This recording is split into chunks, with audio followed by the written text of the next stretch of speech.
ఎవడే అప్పుడు 10 సంవత్సరాల్లో చాలా మారినాయి. మీరు మారారు, యాక్టర్స్ మారారు, అన్నీ మారారు. అన్నిటికంటే చూస్తే ఇప్పుడు సోషల్ మీడియాలో నాని అండ్ విజయ్ దేవరకొండ పెద్ద రైవల్స్ కింద అయిపోయారు. I don't know why. అసలు ఫ్యాన్స్ అందరూ కొట్టేసుకుంటున్నారు. మీరు ఐ డోంట్ నో ఎంతవరకు ఫాలో అవుతారో మీరు. Was it like last time ఎలా ఉండేది, అప్పుడు ఎలా ఉండేది, ఇప్పుడు చేయగలుగుతారు అలాంటి సినిమాలు?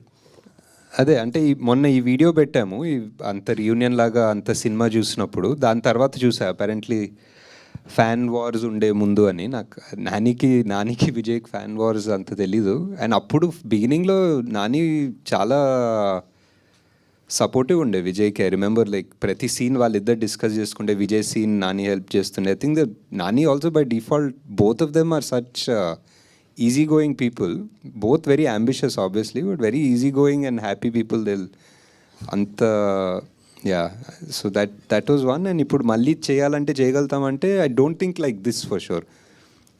ఇప్పుడున్న మైండ్ సెట్ 3 సినిమాల తర్వాత ఇప్పుడు 4th సినిమా ఎవడేలా తీస్తే I don't know if it will come out like this. Maybe technically it might be better, maybe it might be smoother, but కొన్ని రానెస్ ఉంటాయి, అది వస్తుందో లేదో తెలీదు.